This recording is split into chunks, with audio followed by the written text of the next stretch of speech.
actually saw the spirit of this boy hiding behind the curtain on one pass, and then when the camera passed again, they saw the boy standing there with a high-powered rifle. And they're like, what in the world is this? There's no teenage boy on set, there's no hunting rifle on set. So they called in Lorraine, and she discerned that this boy committed suicide with this rifle. And I turned to Lou and I said, that'd be so cool to work with them. And he said, yeah, no kidding. The very next day, he called me and said, you aren't going to believe who just called me. And I asked, who? Ed Warren. I said, come on, you know. Ed was starting to have heart issues. He wanted a medic for their team. He called the chief of EMS in Norwalk, who recommended my friend Lou. Called Lou, invited him to their Monday night meeting in their house in the downstairs basement area, and I said, you have to get me in there. It's time, right? It wasn't time 4 years earlier when I read the book. And everything that's happening since has happened through this chain of synchronicities. And this is the universal law of intention, right? That'd be so cool to work with them. Yeah, no kidding. But it just so happened that this opened up for me, and it was phenomenal. And so Lou got to go to their meeting. He told Lorraine all about this amazing synchronicity. She knows all about synchronicities. They're not coincidences. When you understand your power as a creator, as a manifester, synchronicities happen. And so she said, invite Jason to the next class. I got to meet Lorraine, and the very first question she asked me was, how strong is your faith, honey? And I said, I have immense faith. I believe that I and the Father are one. And she asked, why do you want to get involved in work of this nature? And I said, well, I read The Demonologist. I was really concerned for these families, especially the young kids that were experiencing these absolute horrors. And she asked, so it's a calling then? And I said, I believe so. I believe it is. I really want to help. I need to understand this better. I want to help these people. So she welcomed me aboard. And the thing that was amazing to me, after listening to all the cases that they were investigating with all the other investigators there, amazing people, some of whom I'm still really good friends with, some have passed, some have divorced and moved on, they're no longer involved, but their history is real, and their cases that we've all investigated together are real. In fact, I'm starting to write about those now. So what was most amazing to me is that the Warrens told us about this case that was happening in Devon, Connecticut. Newlywed couple, had a baby, they had a new house, it was an old house, 2-story, 2 bedrooms on the upper level, and they would see this full apparition walk through the wall in their bedroom, paid no attention to them whatsoever, walk down the hallway into the baby's room, stand in front of the crib, scare the baby out of its wits, walk right through the crib, or right through the house, right up through the wall out of the house. I said, well, I'll borrow Mom's camcorder, when they all had VHS camcorders. I'm dating myself, but this is 1990. And I drew the blinds in the room. Oh, the thing that blew me away is they sent Lou and I to investigate this case on our own, representing the Warrens themselves, on our first day. It was Lou's second week, it was my first day. You know, like, what? You know? So it was very interesting.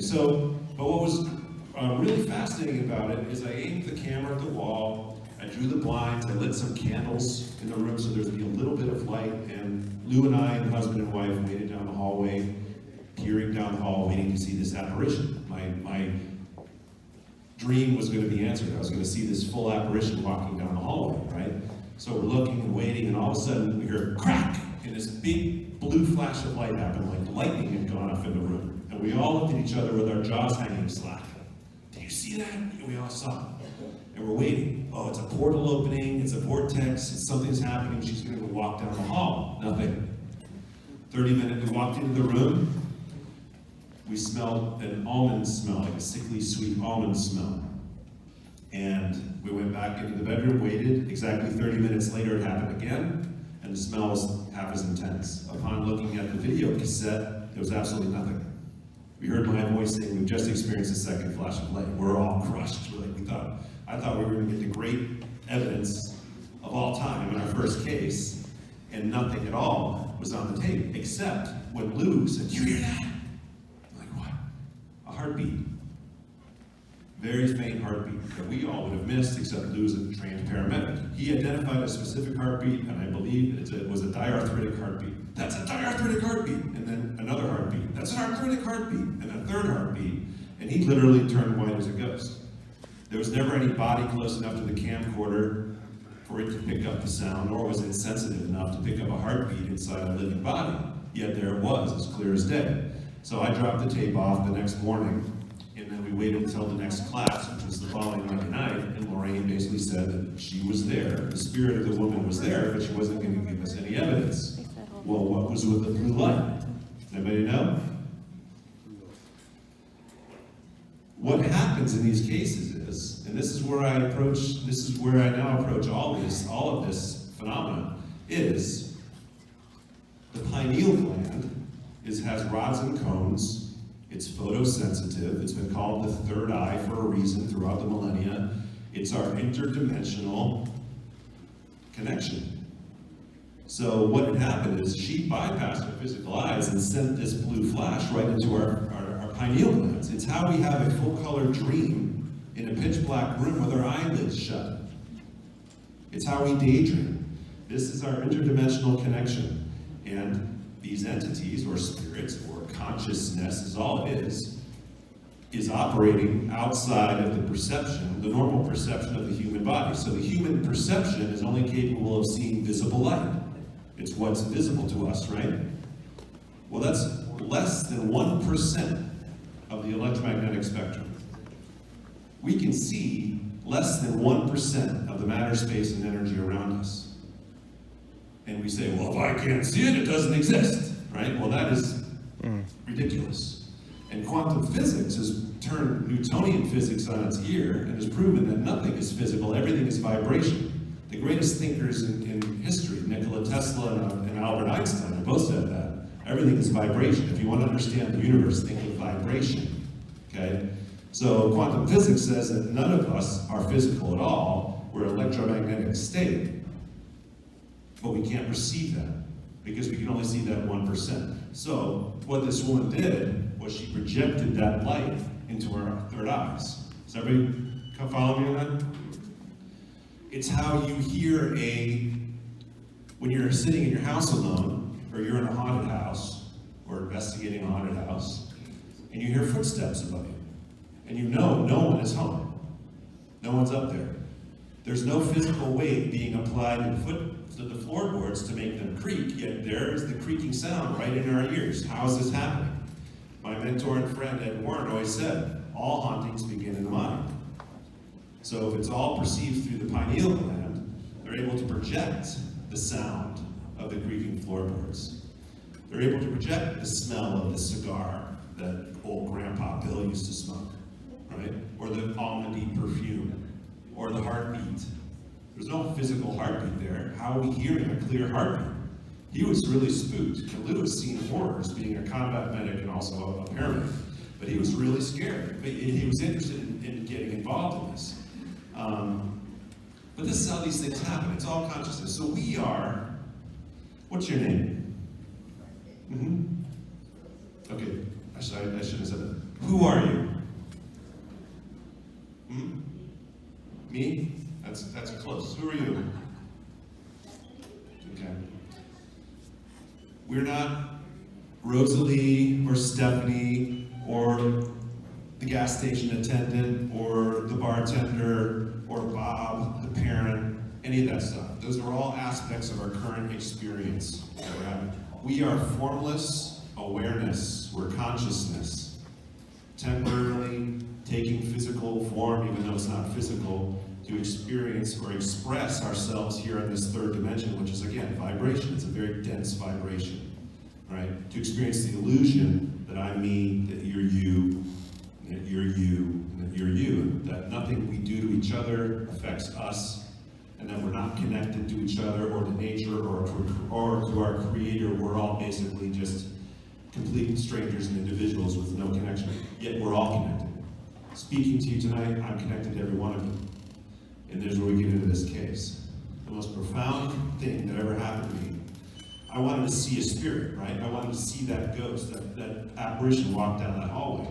And I didn't get to see it, but I saw the light. So I knew, on my very first case, mind you, people who investigate could spend their entire lifetimes and experience nothing like that. But I knew this was something I was meant to do. And I'm not any more special than anybody else. We all have the ability to be psychic. Why? Because we all have functioning pineal glands. So I was listening to the questions that were being posed earlier, and I couldn't really hear the questions, but I did hear the answers from my colleagues over there. And give it up for them, because they were really good too.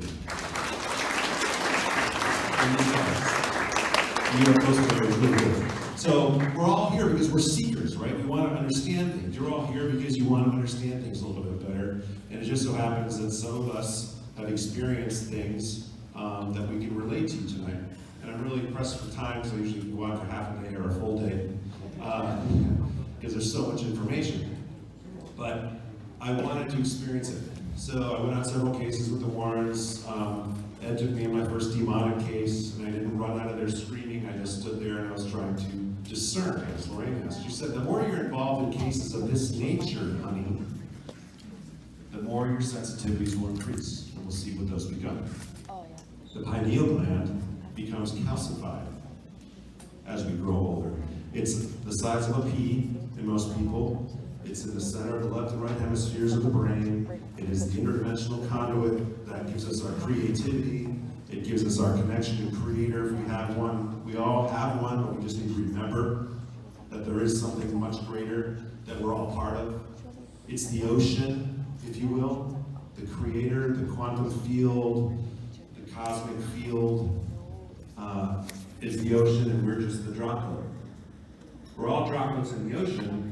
We think we're individual droplets, but when we're immersed back into the ocean, we're all one. Spiritually, we're all one. Physically, we have different parents and so forth, our own stories, and we think that, we're so much more special than each other, but we're all the same when it comes down to it. So, the pineal gland becomes calcified through fluoride. That's why they put fluoride in the toothpaste, and fluoride in the dental work, and fluoride in the water, because they want to cut everybody off. It calcifies your pineal gland and cuts you off from that higher connection, so everybody's on a level playing field. The illusion that we're all separate becomes permanent unless you decalcify it, which you can do.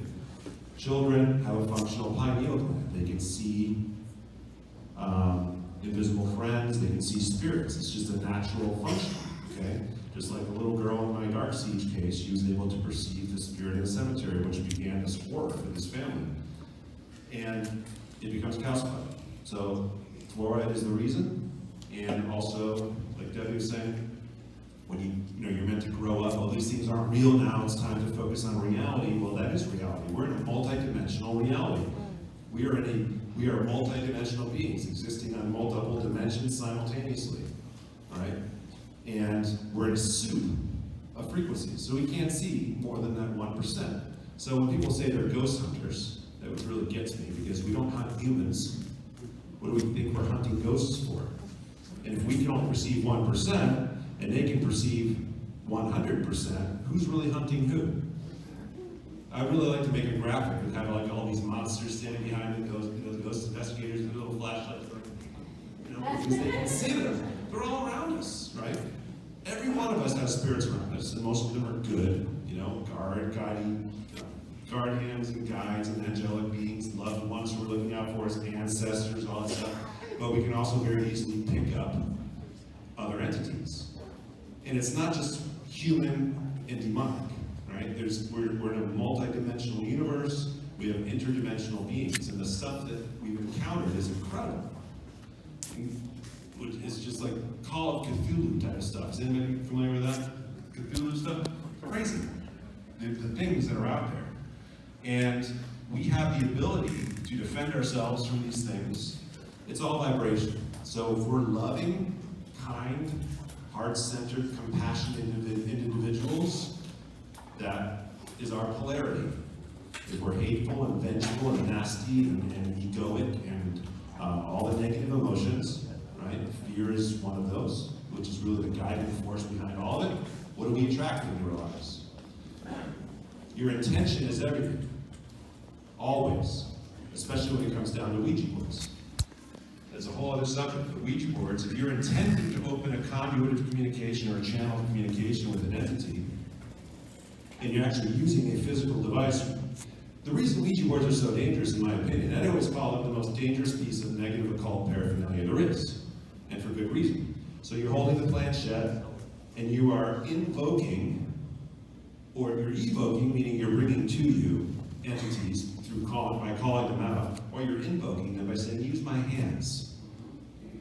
Now, you're not getting fully possessed at that point, but you're actually inviting them into your auric field, giving them permission, which is the worst thing you can ever do, is give anybody permission to do that.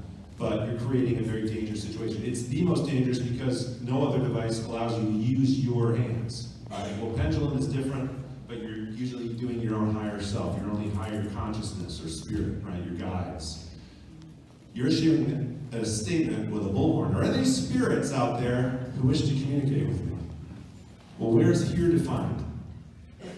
In this room, in this house, on this property, in this county, state, country, continent, planet, galaxy, universe, dimension. Where's the border? Where's the definition? Where's the quantified? Nowhere.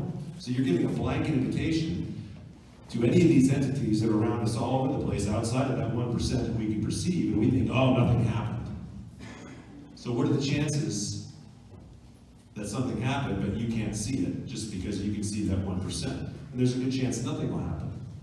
And saying goodbye and so forth, using it by declaring, only beings who are of unity consciousness or here for my highest good are allowed to communicate with me, is one way you can say something. I don't suggest ever using the Ouija board. In fact, when I was in Salem, Massachusetts, selling my books at a Haunted Happenings event for the whole month of October of 2014, I started to have the store owners come over and yell at me because everybody that came up to my table with a Ouija board in their bag, I said, return them, please, And you're ruining my business. It's like, I'm saving people's lives, really, So, they're dangerous, stay away from them. Don't open doors that you don't need to open, right? Be loving and kind to one another. And if we all saw ourselves as the droplet, right, in the ocean, I use a golden light, for instance. We all saw, so we get into orbs earlier, right?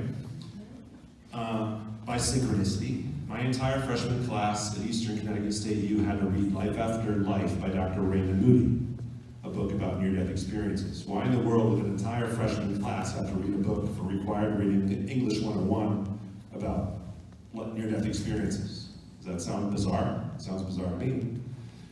No? Okay. I think it's pretty weird, right? As a subject matter. Anyway, so there's the most fascinating case was two 18-year-old boys went whitewater rafting. The raft flipped. One got pinned underneath the weight of the waterfall. He felt, I'm gonna die, I can't get out. I'm trying to really rush this. But he felt, this is it. So he breathed in the water and he felt warmth. He felt like his arms were contracting. Felt like his legs were contracting. Until he was nothing but an orb. Willed himself to rise above the water. Just by willing himself to do so. Saw his friend frantically trying to find him. I'm here, I'm okay. He's vibrating outside of that 1% that his friend, who's still embodied, can perceive. Yet he knows he's fully aware and fully conscious. But how am I able to see when I know my body's down there? My eyeballs are down underneath that water. How can I see in a 360-degree arc, mind you, right? How am I able to hear when I damaged my ear when I was 6 years old with a firecracker explosion? So talking sounds, everybody stick your ear, close your ear flap. It's really strange, right? That's how he was able to hear from age 6 all the way to 18. Yet he can hear clearly, not only hear clearly, but he can see and perceive colors that he can't even describe because there's no reference for the embodied. He can hear things perfectly. Those physical ears are underneath the water. And how can he make sense of what he can see and hear if his brain is in the body underneath the water? Because we're consciousness.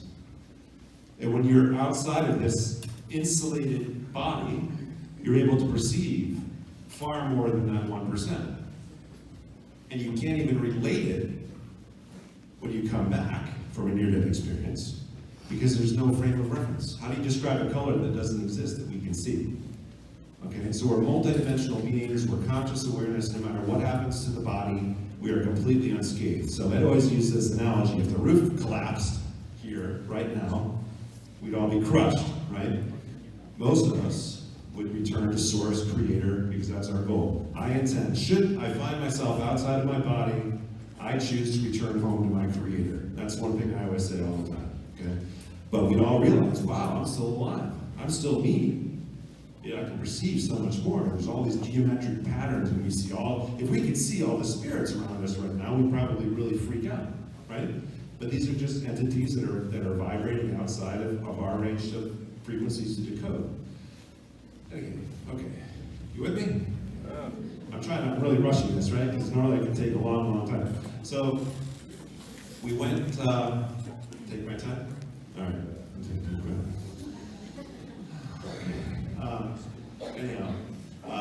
We became aware of a case in Vermont, and I was the youngest guy on the team. I was the most enthusiastic, I guess, so I volunteered to drive in my mom's brand new Caravan that she just bought, okay? So I got up early in the morning, Saturday, November 10th, 1990, and this was an event, a case that completely changed my life. Every case that I'd been on was a phenomenal journey that allowed me to realize this is all very real, and everything's happening specifically as it's supposed to happen, step by step by step. I got in the van, first thing in the morning, 6 in the morning, and I did something I'd never done. I washed this van in the blood of Jesus Christ so that it and its passengers arrive safely and return safely. Amen. Where did that come from? I know now. I now know, but I didn't know then. I got on the Merritt Parkway from Westport, heading up toward Trumbull, Monroe, where the Warrens lived. And I was in the left lane. I saw a black BMW. I didn't know it was a BMW at the point, but I saw a black car racing up behind me in the right lane.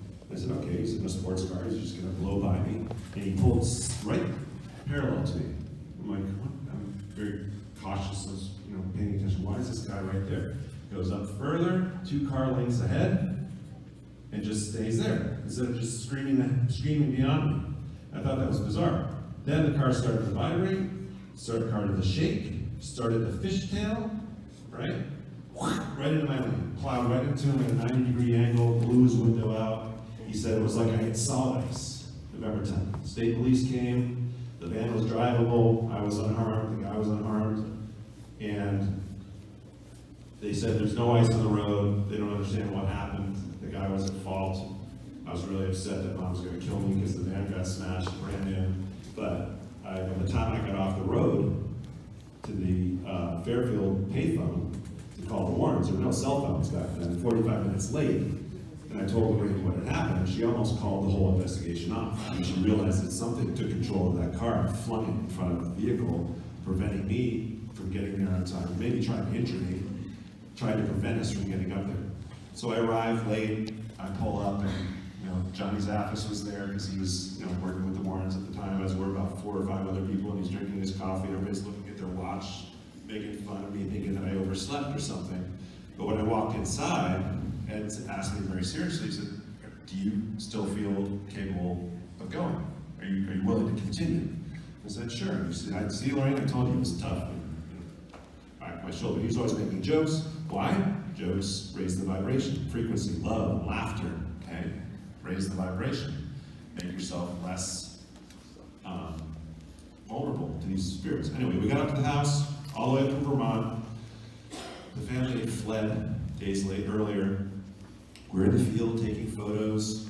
I never got into the photos or the gadgets or all that stuff. I wanted to perceive these things and see these things myself, right? And the story is that this woman who was going into labor about 150 years prior was being rushed to the house to go give birth, and the wagon flipped. The body of the mother and the infant, the baby, unborn baby, were mangled. And this woman was seen in the house. Lorraine discerned that she was lurking in the house. And there she went. The last thought was, get to the house and deliver the baby, so there she remains. Okay? There's no space or time outside of the third dimension. To them, it just occurred. That's why you see them in the garment or the clothing that they had on when they died. That's why they don't change clothes. You never see a wardrobe change from these spirits, right? So to her, it just happened. Where's my child? Where's my baby?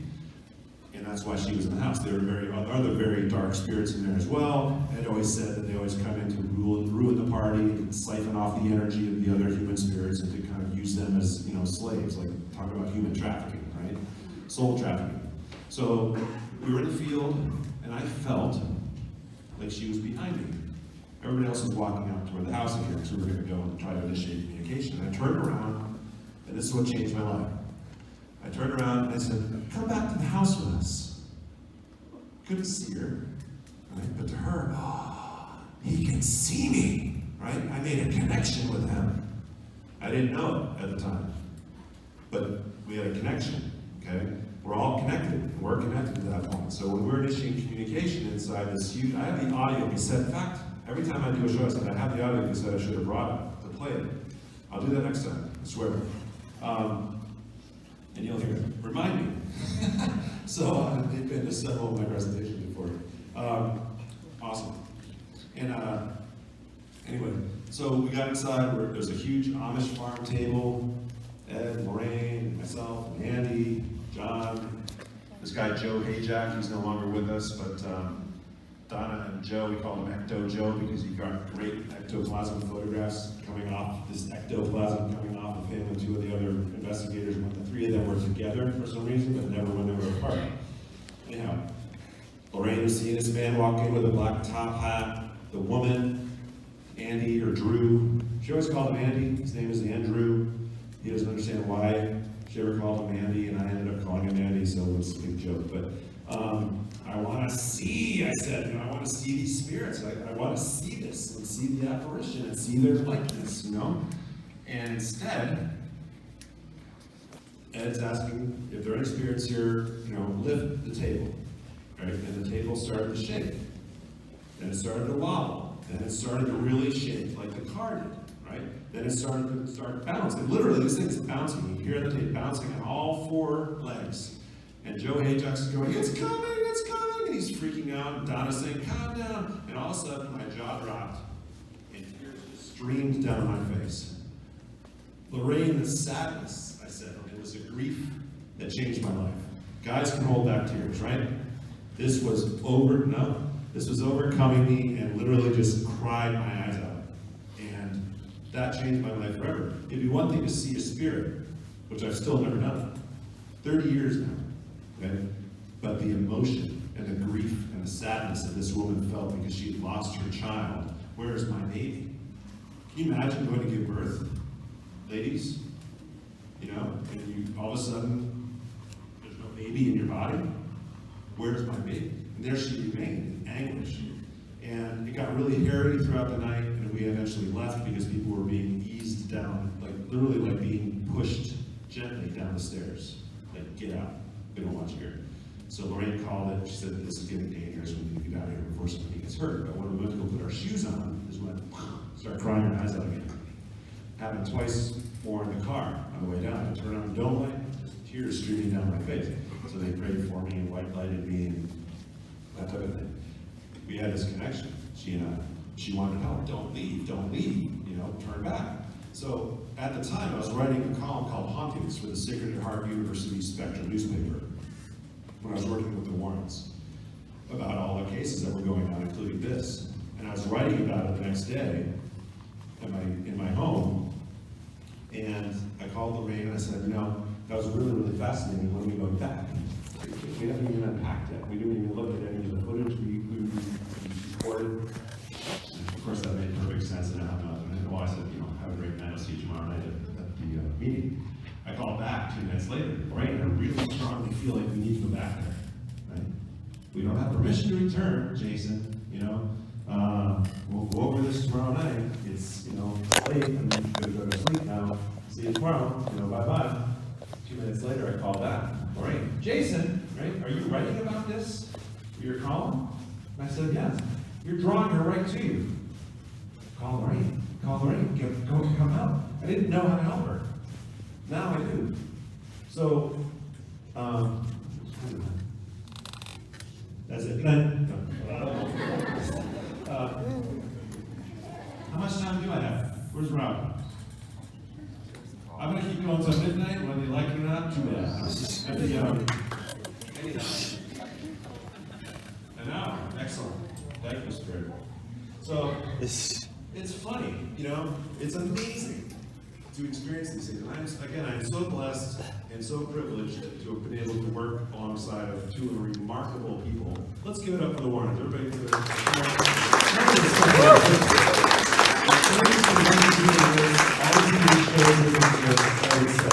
At least in America, if it weren't for what Ed and Lorraine Warren did, and they get bashed left and right, and everywhere I go I praise them because I've never experienced anything but a genuine interest in helping people and so forth. So this case, I actually met with Lorraine 2 springs ago, and I said, did you ever resolve that case? Because shortly afterwards, I'd gone out to Washington State. I decided I was going to get an English creative writing degree, and my dad said, you'll never make it as an author, you have to get a communications degree and, work, whatever. And I said, well, this is my passion, that's what I want to do. So I went out to Washington State, Eastern Washington University, and in the spring, Lorraine called me up and asked me to investigate a case in nearby Rathdrum, Idaho, on their behalf, representing the Warrens as the lead investigator, versus flying them out since I was right there. And I was elated. I was like, sure, that sounds great. I was also then writing a column called Hauntings for the Easterner newspaper, because they got word of this, and we flew them out for their big college lecture and everything. But this case was amazing, and had to deal with Indians, American Indians, and the family was involved in a cult, and they couldn't get out of it, and it was very serious what was going on there. But I had the opportunity to meet two of the family friends. One of the family friends owned a crystal store. She was a really powerful psychic woman. And when I went over to meet them, because they really wanted to meet me, I met this woman, Barbara, and her friend Valerie, and a scientist named Bruce. And those three people became some of my dearest, closest friends instantly and to this day. And they allowed me to open up my spirituality, because what we had tried to do, what we normally do, the Warrens always did everything through Catholicism, Catholic means. And I tried fumigation in that house, which is a Catholic ritual blessing using frankincense and myrrh, our Father, the Hail Mary, and the 23rd Psalm, bless candles. But there were no demonic entities in the house, so they wouldn't be repelled by prayer. Okay? So it turned out that because they were Indian spirits, we had to approach everything from a different perspective. And that fascinated me, because it allowed me to really see these things. But the most amazing thing, I'm writing about that now, it's called Raging Rathdrum. In fact, pre-orders, people ordered pre-orders, and it's been sidelined for a while, but now that's my next, that and the case in Vermont, the two books I'm working on simultaneously right now, with about 60 pages in each. But the coolest thing was, I went to Barbara's store, Crystal Clear, one night before night class, and she asked me to close my eyes. And she pressed a stone of some sort up to my third eye, and she asked, what do you see? And I said, I see a violet light.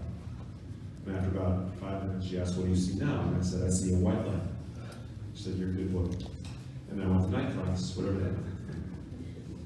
I call them my psychic moms, because they were 20 years older than I was, and I was the newbie, blue juice. And so I went to night class. I sat in the back row, because I'm considerate, because I'm so tall, I don't want to block the view of other people. And all of a sudden, like a light switch turned on, I saw lightsaber bright colors around everybody. Single colors around everybody in front of me. I was like, wow, right? I couldn't believe it. And it was a good 15 minutes. And I didn't look at myself for some reason. I think I have a teal aura, right? Teal, green, blue. But anyway, the professor was yellow, there were all the colors you can imagine.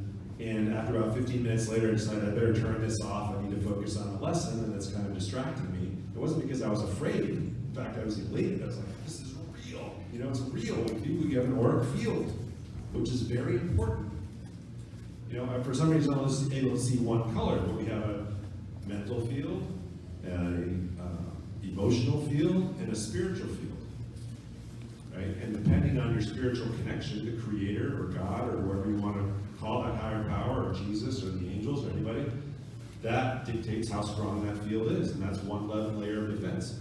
Your emotional field, how even keel are you? Or are you freaked out and full of anxiety and depression? Because if you are, that's very diminished, right?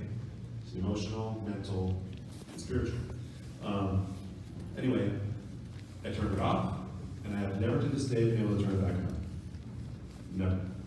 I've been at every psychic, at every convention that I do. I go all these huge conventions of great, all sizes. And there are all these incredible people that I meet, and they've all tried everything, from tuning forks to crystals to intentions, all that stuff. It was saying, this is real, we're showing this to you, but not now, right? It's a future thing that's gonna happen. And we can all do it, right? But how much time do we focus on honing our psychic abilities? Everybody close your eyes, if you will. Hold your hands up, well, look at me now. Hold your hands up like this. Close your eyes. Press them really, really close together without touching and start to feel the heat. Then pull your hands apart a bit, push back in. Until you start to feel a tangible energy field in between your hands. You don't feel anything? Okay. Keep at it. All right. So chronic healing, they teach you to do this. Wow. Okay. Your mouth. Sounds really, really weird. What? Okay. That'll help you start to feel it better. But how much time do we focus on developing our psychic abilities? So probably less than an hour, if that, right? You want to become a master pianist, you practice 8 hours a day playing the piano. So we have to devote time to this. Anyway, that's a whole other seminar, I guess. So I finished my college education. Oh, I'm sorry. Backtrack. After that happened, I said, I'm going to start a Northwest Society for Paranormal Research right on campus to mirror the New England Society for Psychical Research that the Warrens created, and start teaching people about everything that I learned, because it's important. And I'll put ads in the paper asking if people are having haunting phenomena that I can perhaps help them with. So, I'm out of time? 10 minutes left? An hour left? Oh, okay. Anyway, started to investigate cases there, but then I started to actually intuit information. So we have clear audience, which means we can hear. Clairvoyance, meaning we can see beyond the 1%. Clairsentience, meaning we just know things. Okay? And that's what I was picking up after she did that. Third eye activation. So what is the third eye activation?